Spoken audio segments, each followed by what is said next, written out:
White House defending President Biden's record and his intention to run as they hold the first presser after the debate. That's as a new Supreme Court ruling on presidential immunity is allowing former President Trump to delay his New York sentencing. NTD's White House correspondent Iris Tao reports. I know that upsets The White House Biden. says President Biden is getting out there to speak to the American public as he's seeking to turn the page on last week's debate. We understand the concerns. We get it. The president did not have a great night. The president had a cold. He had a hoarse voice. We want to turn the page on this. And we want to turn the page for the American people as well, because we know that they need to see him out there. The White House announced that this week, President Biden will campaign in Wisconsin, speak to Democratic leaders, and also do a sit-down interview with ABC. He's also holding a press conference next week at the NATO summit in D.C. The White House also cites his Paid latest actors. public appearances, including one today addressing extreme heat. We're going to face this summer. It's going to be significant. And went over the weekend at a rally. When you get knocked down, you get back up. You didn't. And as President Biden ramps up his public messaging, former President Trump is trying to get his legal cases all thrown out. Trump's team on Tuesday successfully got an okay from the judge in Trump's New York case to postpone his sentencing from July to September, citing the need to consider the implication from the latest Supreme Court ruling on presidential immunity. And Trump is now calling for, quote, total exoneration in the several cases against him. It's unclear how the Supreme Court ruling will impact the outcome of Trump's cases, but delay in Trump's New York sentencing means that Trump will not be sentenced before the Republican National Convention to begin on July 15th. Reporting from the White House, Iris Tao, NTD News. Trump's New York criminal case. As we just heard, Manhattan District Attorney Alvin Bragg says he will not oppose Trump's motion to delay his sentencing. Joining me now to assess the implications of the High Court's presidential immunity ruling is former Indiana Attorney General Curtis Hill. Former Indiana Attorney General Curtis Hill, thank you so much for joining. Thank you for having me. It's great to have you. Attorney General, breaking earlier today, Donald Trump's sentencing for hush money, the so-called hush money case, likely to be delayed for at least 2 weeks. This in light of the Supreme Court's historic ruling yesterday. Are we already seeing the reverberations of this ruling? What might this mean for that case in New York? Well, the case in New York, in my estimation, was always shaky anyway in terms of the initial effort by the Manhattan DA. What we're seeing now is this thrust of a new immunity situation that the Supreme Court has determined that the President of the United States enjoys immunity for conduct that's official in its nature. So I think the Trump team is rightfully so requesting time to consider what that new Supreme Court holding does potentially for the case in New York, setting aside some time to determine if any of the acts or conduct in which the allegations that were brought forth could be considered official and therefore qualifies as immune for prosecution. And to your point, the ruling stated that a president cannot be prosecuted for their actions within their constitutional authority, extending that immunity to the outer perimeter of official duties. What does this ultimately mean for, I guess, the biggest event in question, which was that January 6th speech? Well, I think what has to happen now is it's not all clear sailing. The case needs to go back for further evaluation or analysis as to what is official conduct. The immunity is very clear that if it's a constitutional authority or official conduct, the president is immune from any prosecution. So someone may have to determine what is the definition of official conduct. And for the executive branch or any government official, that can sometimes be tricky because there are clearly things that the president does that are absolutely official conduct, executing, signing a bill into law. Things that only he can do. But there's other things that are sort of interesting. I mean, the president of the United States is always the president. You don't shut down at 5 o'clock or 10 o'clock. It's a round-the-clock position.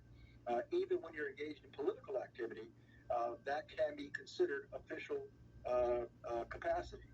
So it makes for a very interesting analysis in terms of what official conduct versus unofficial conduct.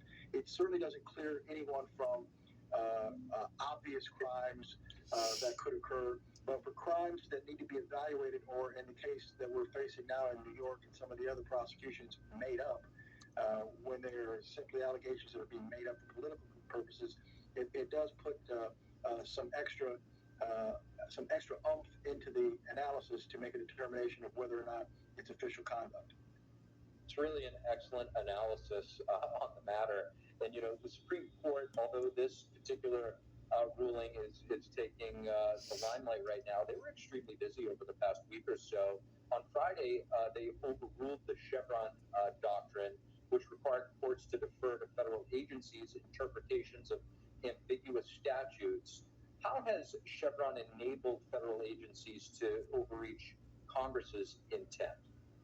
Well, the original Chevron doctrine has been one of the worst things that could have happened in American jurisprudence because it empowered or emboldened federal agencies to interpret their own rules without government or without court intervention. And it's been a real sticking point for the last 40 plus years.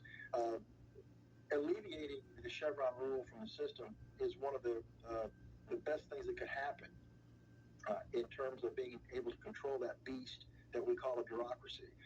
It means that there can be court intervention to determine what the appropriate rules are, and it requires Congress to do its job.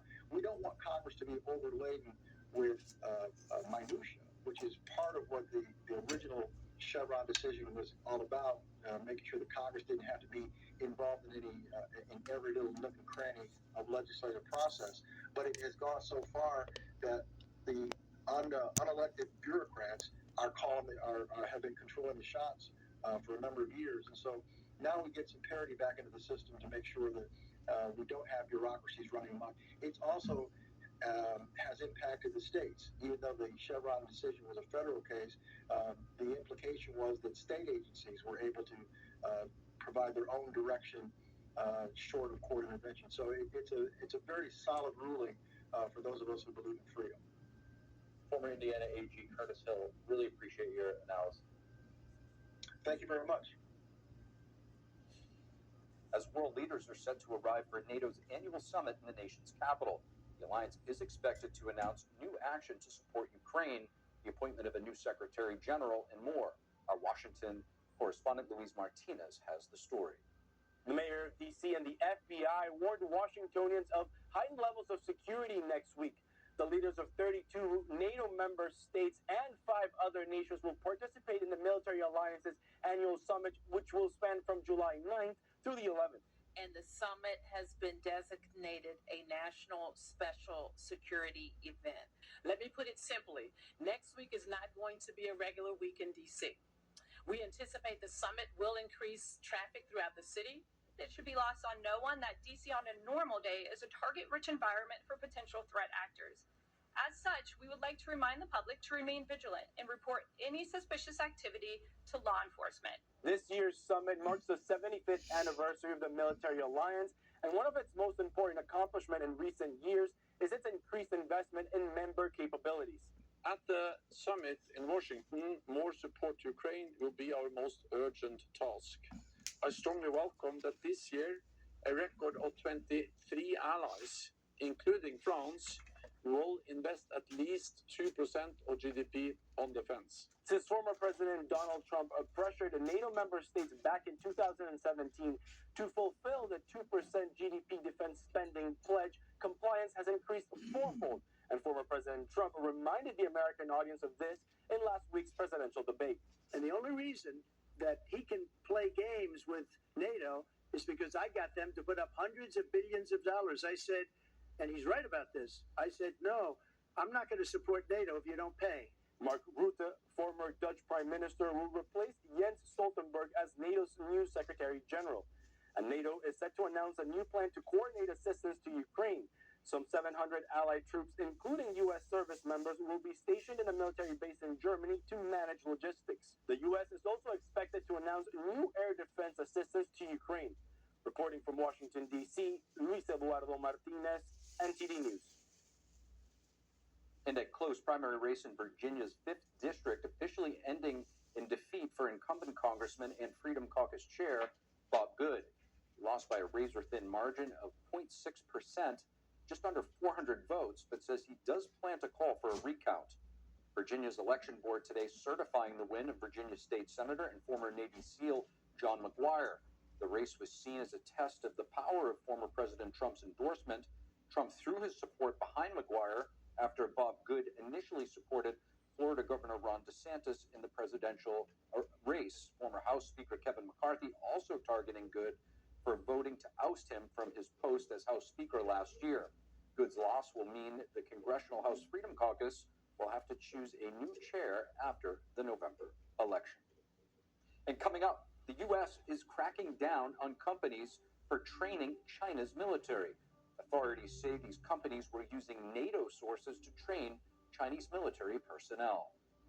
And forgiveness in the face of tragedy. How one father forgave his son's killer and then offered him a job. That and more when we return.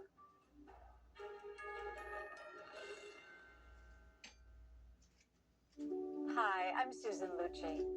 I never thought about heart disease until I had my own heart event. I received 2 stents in my arteries, stents developed through research funded by the American Heart Association. Those stents saved my life. I have met so many survivors. Each of them tells a story that can be so helpful to women out there. Everything was pretty good. It was a very happy life. I was given the diagnosis that I had peripartum cardiomyopathy, which is basically a pregnancy-induced heart failure. They told me my only chance was a heart transplant. And the American Heart Association helped make that possible. Their research helped save me. I think everyone should support the American Heart Association. Call now or go to helpheart.org. For only $19 a month, just 63 cents a day, you can help fund the next medical breakthrough. Get the next person trained in CPR. The next hospital certified in high-quality cardiovascular care. You can be part of that very important work that the American Heart Association is doing to save lives everywhere. Give $19 a month with your credit card, and we'll send you this special t-shirt that you can wear to show that you are helping save lives. I'm grateful for just every day that I get with my children. I am very thankful for the American Heart Association. Heart disease is America's #1 killer, and your support now can help save your life or the life of someone you love. Listen to your heart. The only reason I'm here today is because I did. So please call the number on your screen or go to helpheart.org now. Join me as a monthly donor today and help save even more lives. Do you know that Cars for Compassion is the best way to donate your car? Through this non-profit program, you can not only help us keep bringing the world independent and daringly truthful journalism, but also significantly impact the life of somebody who needs a vehicle. The Epoch Times fights misinformation and big tech censorship by being independent and unbound to advertisers. Every single contribution to Cars for Compassion is a powerful endorsement of our unwavering mission. All you have to do is go to carsforcompassion.org and let us know about your car, and we'll schedule a pickup time and email you a tax-deductible receipt. To do this, just click the link below. Support truth, compassion, and hope. Donate your car right now at www.carsforcompassion.org. My graduation was something I will never forget. People like you and me sometimes may have doubts in yourself, but I feel that everything's possible. Find free adult education classes near you at finishyourdiploma.org.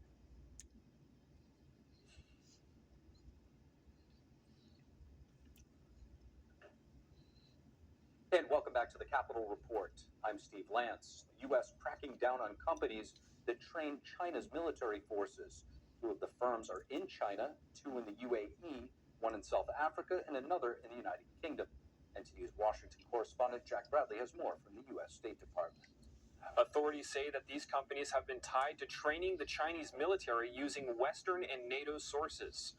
These companies are put on the trade restriction list and will likely be banned from importing U.S. goods and technology. It's meant to stop sensitive American goods and tech from falling into the wrong hands.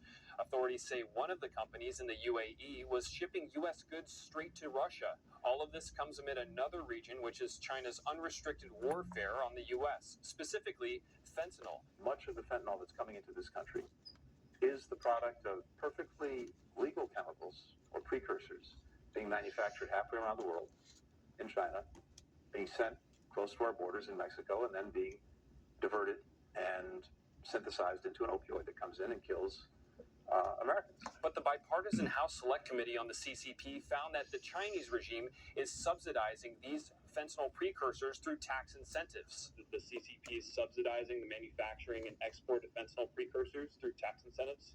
Have you raised this concern with those officials? When we're talking about fentanyl precursors, that continues to be something that we continue to raise in every engagement that we have with officials in the PRC. As U.S. officials continue to press the Chinese regime on these issues, we'll keep you updated on what comes out. Reporting from Washington, D.C., Jack Bradley, NTD News. And spy bases capable of snooping on the United States military now expanding right into America's own backyard. A new report suggesting Cuba has been bolstering its eavesdropping facilities with China's help, including one station just 70 miles from the U.S. naval base at Guantanamo Bay.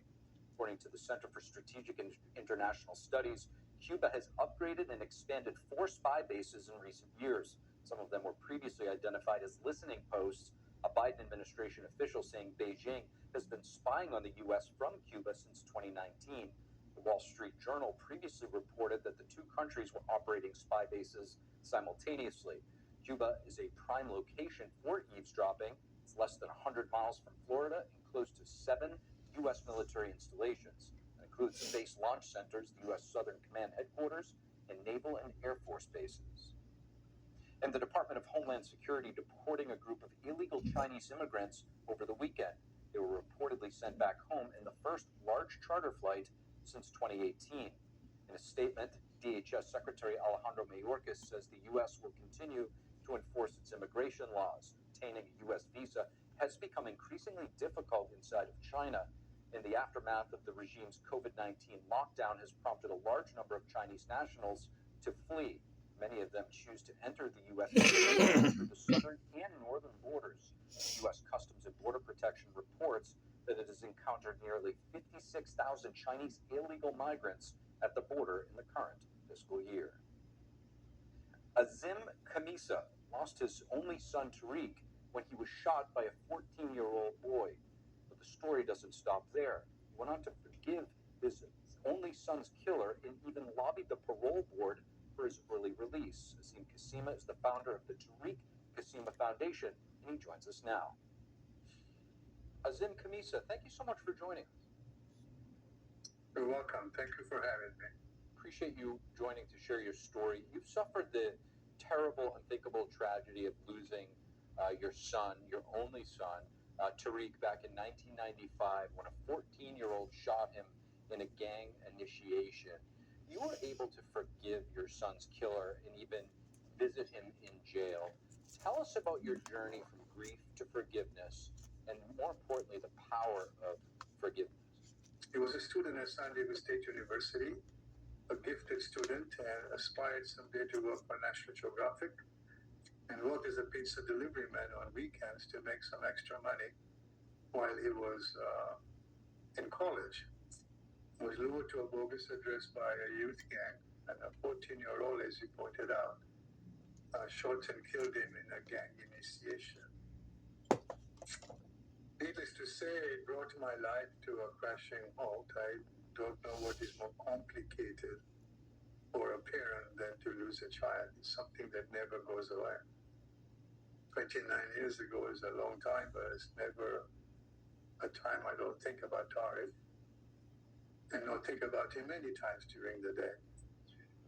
I'm a Sufi Muslim. Sufis are metaphysical interpretation of Islam. And I used to meditate an hour a day when Tariq was alive. Today my practice is 2 hours. And every saint has suffered the dark night of the soul. And obviously that was the dark night of my soul, is potentially the worst thing that I've ever experienced. Because I was in my kitchen when I got the call that Tariq had been shot and killed by homicide.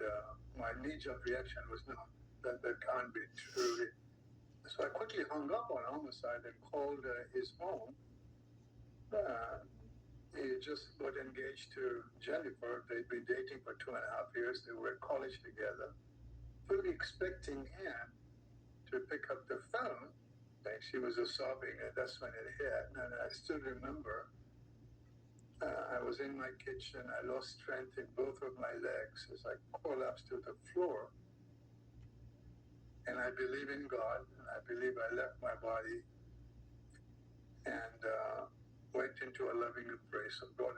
God sent me back into my body with the wisdom that there are victims at both ends of the gun. So, you know, I never saw the 14-year-old as the enemy. Somehow in my heart, I felt compassion for him. He was only 14, and I saw him as a victim of American society, that the real culprit wasn't Tony. The real culprit was societal peer pressure that forced many young men and women to fall through the crack and then get involved with crime and gangs and drugs and alcohol and weapons at a young age. He joined a gang at the age of 11 in 6th grade. I want to highlight what you said in terms of there are victims on both ends of the gun. You know, you did what many would call unthinkable. You met your son's killer, Tony Hicks. What was that like for you? To stay in anger and hatred and revenge, who is that hurting? I saw my son was a victim. That's easy to see. But I also saw that Tony was a victim of American society. And as an American, I felt I must take my share of the responsibility for the bullet that took my son's life. Why? Because it was fired by an American child. And it happens so very often. So 9 months later, I started the Tariq Khamisi Foundation. With our initial mission was to stop kids from killing kids by breaking the cycle of youth violence. And essentially had 3 goals. First was to save lives of children. The second was to empower them with the right choices so they don't fall to the crack and get involved with crime and drugs and alcohol and weapons. And the third was to teach the principles of nonviolence, of accountability, of empathy, of compassion, of forgiveness, of peace building. And I started with a very simple premise that violence is a learned behavior. If you accept that as an axiom, then it follows that nonviolence can also be a learned behavior.